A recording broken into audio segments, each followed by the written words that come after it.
Welcome back, guys. This is episode 2 of Woman to Woman with Zoe. And India. And so today we are going to discuss love languages. Yes.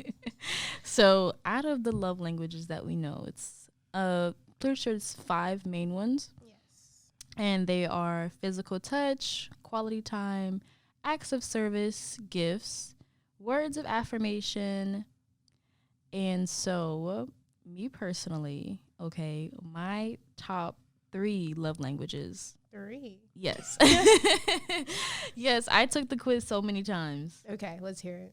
So, my first one is quality time. My second one is acts of service. And my third one is physical touch. What about you?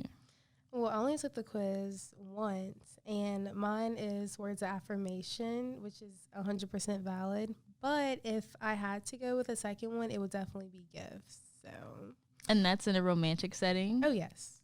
Yes, ma'am. So why are those your love languages?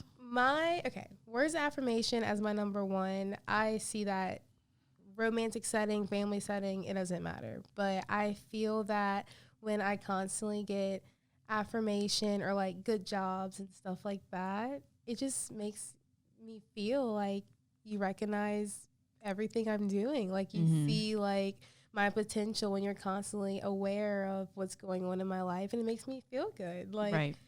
I constantly need affirmation, and I'm not saying that's a good thing, but it just helps boost your self-esteem a little bit. And Right. gifts, we all love gifts.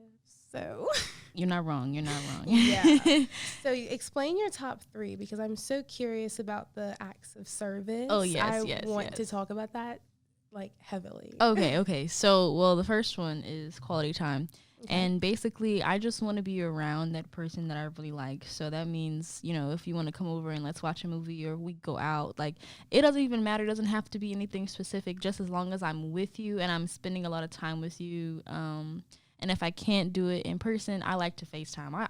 I like to call. Yeah. I mean, I'll text, but if I had to choose, I would definitely prefer to call. So yeah, that would be the Your quality time. yeah. Yeah. Now, acts of service. Basically, I like when someone is able to just help me out in whatever way they can. So if I need them to come and move a piece of furniture for me, please come and do it. If I need you to come cook, or It's like that masculinity, like, oh, if you put up my TV or something, that just makes you feel like, okay, you'll do anything for me. I feel that. Yeah. I feel it. Like, I need you to come in, cook for me, throw something on the grill, show that you love me through your actions. So that's like your romantic love language. Yes. Okay. Absolutely. I feel you. Absolutely. All right. And then, of course, physical touch. So it doesn't have to be necessarily sexual, but, I like holding hands. Right. I like cuddling. I want to be able to touch you. So that's really important to me. And that's the holy trinity for So me. like with your friends, like that physical touch, like, are you a hugger, or are you just like a hey, like a wave it off, or is it just like in a romantic setting? See, that's the thing. When it comes to friendships, my love language is different. When it comes to friendships, my top love language is actually words of affirmation. Okay, that's good. Like, I want my friends to, tell me, Zoe, you're a bad bitch. And right. I want to. Oh, no, you're so right, because I feel like friends, that's what friends are for, to boost your confidence and to be there for you. So you're totally right. But in a romantic setting, it should be like that as well. No, definitely. It definitely should. But the thing is, with me, like, in my experience, I've been, guys will tell me, how much they love me or how much they care about me, whatever. But unfortunately, in my experience, a lot of the times the actions don't meet up with the words. And so I don't like empty promises. Right. You're so right. So how would you perfect your love language in a romantic setting? Let's start with romanticizing before we get into family and friends, because this is the juicy part of the love language. So how would you perfect? Do you believe in perfecting your love language, first of all? Let's answer that first. I think, you know what? I think it's possible to not necessarily perfect it, but to gain a deep understanding of it, and then also understand where does this come from? Like, what is it stemming from? And I feel like a lot of the times it comes from someone's childhood, or it could also be a way of making up for something that you lack. Okay. And so in my experience, you know, unfortunately for me, my father is not around. And so my love languages really stem from that lack of, you know, him being there. Right. So quality time, one, he's not there, so I don't get any time with him. So when I look for a partner, I want quality time. That, right? I desire that. And then acts of service. Like, I need you to help me out in some kind of way. He didn't do that. Or, you know, I grew up in a family where it's like mostly women, and we all have to basically learn how to do things on our own, which is great because, you know, it doesn't even matter the gender. You still need to learn, you know, household chores and, you know, changing out tires and whatever it is, you know, you have to still learn those essential needs. But at the same time, it would be nice to have someone that, you know, can do them for me every now and then. Right. No, I feel you. So your love language stems from your childhood and expecting that masculinity, that manly figure to fill that role. Absolutely. That's so valid. Absolutely. I am kind of like opposite. Well, our love languages are completely different. Mine is 100% words affirmation, as I said. And I do think I have some areas of growth in my love language. I applaud my words affirmation, but I also wish he would just chill out sometimes. I would say, am I in need of affirmation 24/7? I would say yes. It boosts me, makes me feel good. Is that okay? But let me ask you this. Do you think that the reason why words of affirmation is your main love language is it because you feel like a lot of the times you're not receiving credit where it's due? I wouldn't even say that. I would, honestly, just being real with you, I just need to be the main character. Not main character syndrome. Like, I feel like when I'm constantly getting credit, I feel like they're recognizing like what I'm doing. They're always watching, and I like that. Whether it's like playing sports or in a relationship, I constantly need you to see what I'm doing. Right. Like, but I need to perfect that. And I think like I can perfect that. And for anyone else that's struggling with this, is building confidence within yourself and your love language. Because if you have that confidence, and you don't need any affirmation from anyone but yourself. So by perfecting it, you mean how to be confident with it? Yes. So like with my love language, words affirmation. So let's break it down. So if I am constantly giving myself affirmation in my head instead of expecting it from other people, then I feel like my love language kind of shifts. Because it's like, okay, I don't need affirmation for anyone else because I'm already giving it to myself mentally. So it's almost like I'm building confidence within myself, and I'm like, okay, I'm giving myself my own affirmation. Okay, good job, India, you did that, instead of hearing it from someone else. See what I'm saying? Right. So I feel like once you build confidence within yourself, you don't expect affirmation from anyone. You don't expect claps and rewards from other people. You already gave it to yourself. So I feel like perfecting your love language, I feel like is very important, especially when you're dealing with another partner whose love language is completely different from yours, and recognizing what you can do to perfect yours and better yours so y'all can be compatible. Correct. Yeah. So I do believe there's room for growth in any area of your life, especially your love language. And I think that's how communication can spark between you and your partner. Absolutely. So perfecting your love language is very important. Now let's get into your second one, gifts. Ooh, what's up with that?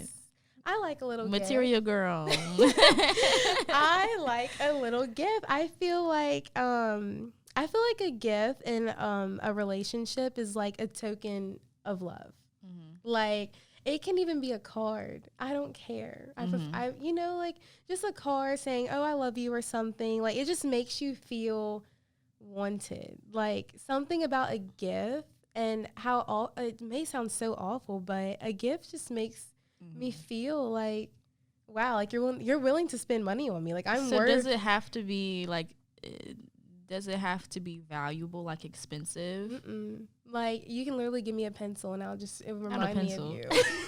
Like, it'll remind me of you. Like, oh my God, my boyfriend gave me this. I'm going to cherish this.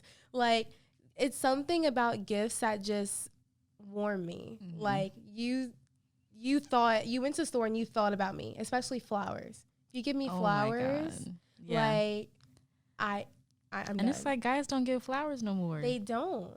Like the chivalry is not there. No, it's really dead. Unfortunately. But you know what? It's crazy because the first time I actually got flowers from a guy, I found out that he had a girlfriend the whole time.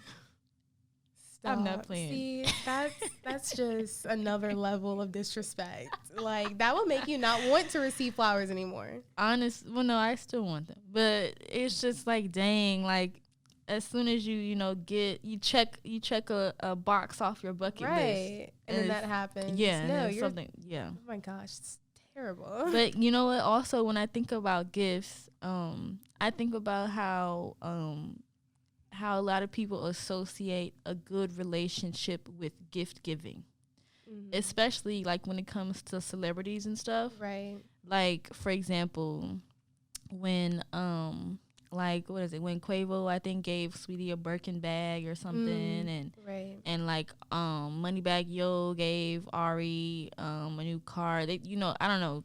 I can't keep up with it, but it's always, a car, a bag. Right. I think Ari gave him a piece of land or something, which was pretty cool. Right. But people always assume that, because they're able to give them these luxurious and lavish, gifts, then their relationship must be tight. What do you think about that? I completely disagree. I think that, first of all, social media is a hoax. I think people will put out what they want you to see, first of all. And I think, all these celebrities gifting hundreds of thousands of dollar gifts. I just think gifts do not fix problems. Mm-hmm. I do not think, if we're fighting, just give me a gift. Right. That's a temporary fix. I think that goes back to, you need to perfect your own love language. Mm-hmm. I think gifting expensive gifts is not a form. I think it is a form of love, but it's temporary love. That's true. Material things, they don't last. It's a temporary. I love this thing, and then 5 years later, you don't even know where it came from. Right. When we gave it to you. So because if those are real flowers, they won't last that long. Exactly. So I do not think that gift giving is genuine love, honestly. Right. But I think it's a temporary love. And some people, their love language, like mine, I would say my second one would be gifts. I love a gift, but I much rather like wine and dine. Right. Like, wine and dine is more sentimental, more meaningful than any gift. Right. So like, if he tried to, if y'all got in a really bad argument and his way of apologizing was through a gift, would you be satisfied? No. Mm-mm. I would say thank you, but we still need to talk. Thank you for this gift. I appreciate you, but this is not going to fix our problems. Yeah, because a lot of guys do that just to avoid taking accountability. Right. And not even just relationships, parents. Oh, my God, yes. Like, I don't mean to bash my dad. I love my dad. But he is the provider. He is the gift giver. If he messes up, he's like, do you need some money? Do you need this? Thank you. But we still need to talk. Right. Like, they love the problem is not solved. My mom, on the other hand, emotional support. She's there. I can talk to her. But my dad, he just wants me to forget about it. And no, the gift, thank you for the gift, but we're still going to talk. Yeah. With my mom, like, we don't really like sit down, like, have a conversation, like, and discuss, like, an apology or anything. Especially if she's in the wrong. She would just prefer, to come in my room and be like, so you want to watch a movie? You're right. You want to go eat? Yeah. And that's good, though. Yeah, because, at the end of the day, I understand that, we let some things go and we move on. But, Right. you know, at the end of the day, if it's something that, you know, was really impactful, something that was really negative and hurt me, or even Right. if I hurt her, it's really important to understand what your love language is, even in a parental child, you know, relationship. Right. So that way you understand how to, you know, make it up to that person, or how to understand how they're feeling. So what advice would you give to those who have parents? So say like, okay, we are in a fight and they just want, let's just watch a movie and forget about it. What is your advice to people that are going through that? Like, how can you just forget about what just happened by just not wanting to talk about it? Let's move on. What is your advice? You're going to have to just sit there and just rip off the Band-Aid, and you're going to sit there and you're going to talk about it. And it doesn't even have, if you feel uncomfortable to talk about it alone with your child or vice versa, go to a therapist and sit down together with the therapist, and you can have them kind of guide the conversation. So that way you can understand, hey, you know, even though my love language might be words of affirmation, yours might be quality time. And because I'm your parent and I haven't been there around, you know, to see you, but I also want, you know, to feel like you support me, to feel like you love me by telling me that. We need to sit down and come up with a compromise. Right. So that way we understand how to love each other. And that goes back to communicating your love language with your partner, with your family, with your friends, to limit those problems. I think when you know someone else's love language, your compatibility is just, it's there. Absolutely. Like if you are aware of what your partner likes and what they desire, I feel like there's very minimal room for error. Absolutely. But also, this poses a question: do you think that over time someone's love language could change? I think so. I think, because if you think about it, when we're little, like when we were younger, every kid wants a toy. Their love language is gifts. But as we get older, we desire affection. We desire affirmation. We desire service. So I think everyone grows into their own love language, because I believe everyone starts off with gifts, because that's just, I think everyone just starts off with gifts. Everyone just gets a gift for their birthday. They love gifts. They love the temporary feeling they have. But as you get older and you start going through changes, I think everyone has their own desires. I desire affirmation. You desire acts of service more than I do. I think everyone just grows, and like you said, your experiences have shaped you into what you desire. So I just think it's how you grow up. So yeah, that's a great point. I definitely agree. Yeah, because now I think about it, like think of kids now, you know, all they're more concerned about is just, you know, a shiny new, you know, electronic, or, you know, and like, you know, like the child is crying, but you just give them a pizza and they're straight. Exactly.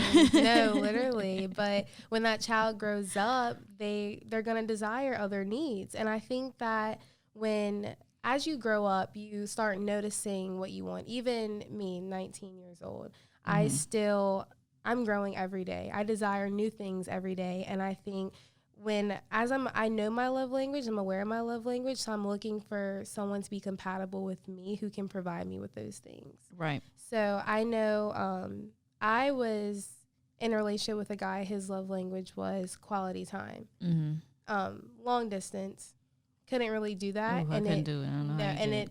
And it clashed, and we had some problems. It was hard dealing with it, but now I know that if I'm with someone who needs quality time, we have to adjust, and we have to, you know, be compatible with each other's love languages. So I really think communicating and talking about that and knowing what you want in a relationship or even with your family members, you have to make that happen, and you have to make some sacrifices for each other's love language. Absolutely. You know what? This reminds me of, I guess, a long-term situationship. I just went through a couple of weeks ago.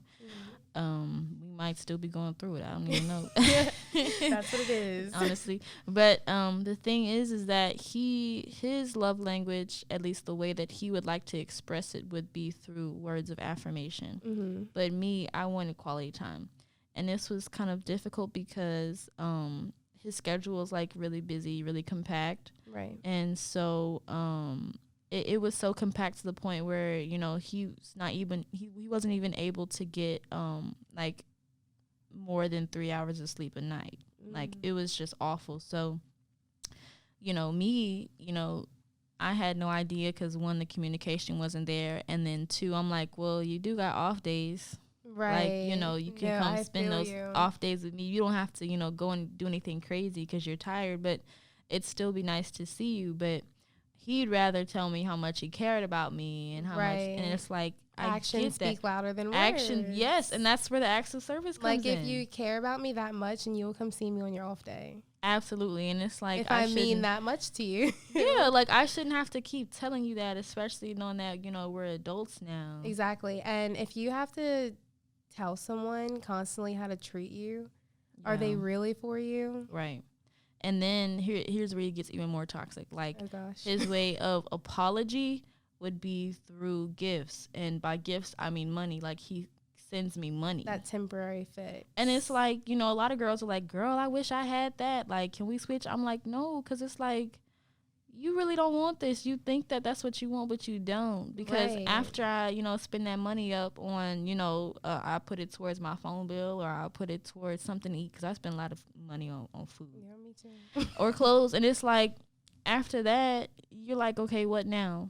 Exactly. With that person, because it doesn't actually mend anything. I want to see you. I want to be with you. Those temporary fixes in the moment, it's great, but what caused him to give you money is still a rooting problem. Yes, it's still not fixed. So all temporary fixes, I think they're the death of us. I think okay, if you want to give me a temporary fix like money or a wallet or something, you need to fix what caused you to give me that. Right. Like, because it's not going away unless we talk about it. So I think that in any relationship that we're in, I think that we need to be aware, okay, you're going to give me a temporary fix, so we need to communicate, okay, let's talk right now. I'll take your gift, right, but we need to figure this out. Right, no, I'll take it. Right, I'll take it, but we need to figure this out. But you know what? But it came to a point where I was like, you know what? Because, you know, he used to, like, in order to keep me around,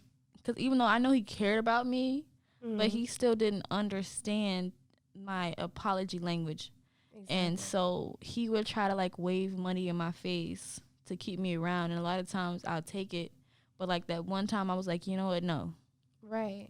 And when I even refused that, it was like, you know, he was, like, freaking out because I stopped giving him access.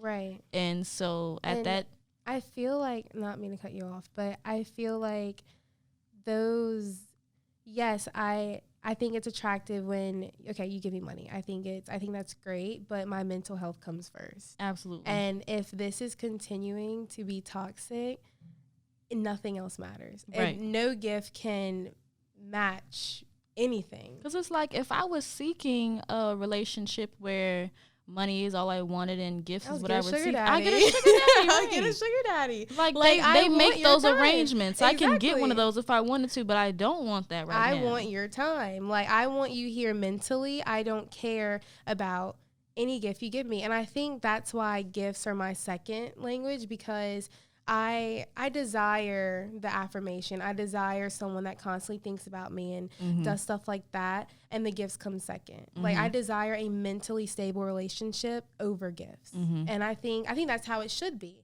I mean, gifts are nice. Not saying they're not. We love gifts. But your mental health in any relationship comes first. Always. And I think every girl who's going through a situationship needs to remember, like, my mental health comes first. Like, the whole Danny Lee and the baby thing. That's a mess. It is. And her mental health, she was praying to God to... Girl, I don't feel bad for her. No. I don't feel bad for her because she's colorist. She came out with a song called Yellow Bone is What He Wants. I have no sympathy for that girl. She's stupid and he's dumb. But she prayed to God to release her from this man. A fool. You wasting a prayer. Wasting a prayer. Honestly, she wasn't praying to my God. Shoot, so you don't feel bad that she's in a mentally... No.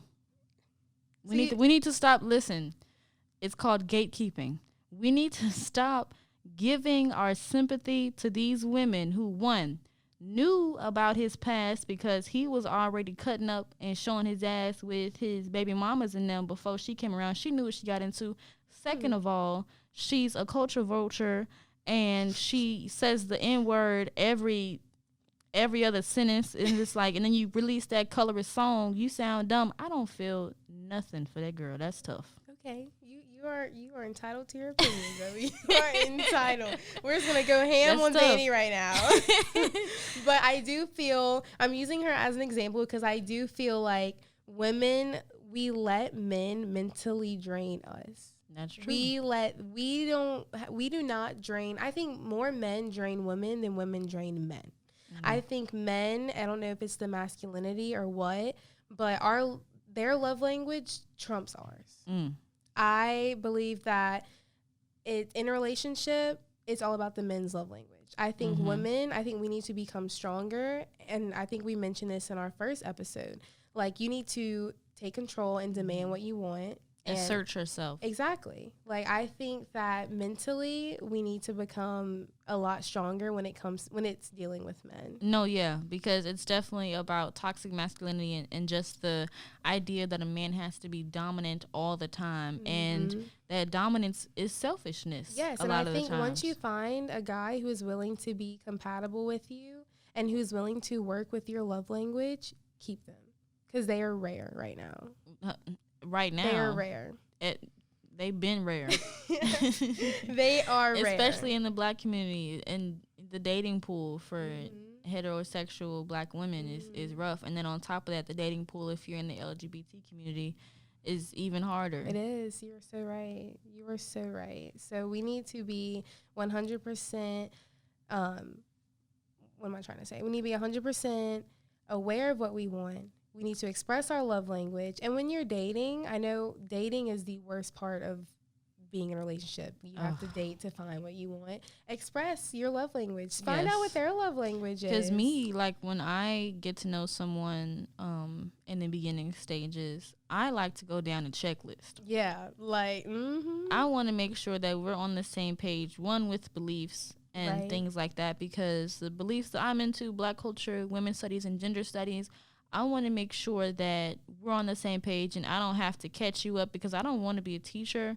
I want it to be, a relationship where we can learn from each other. Growth. And I don't want to have to be the one to school you on stuff I feel like you should already know. Exactly. No, you're so right. And, of course, the love language thing. We have to start practicing good communication through the dating period first before we even get serious. Right. And, that is supposed to set the precedence for us in our future.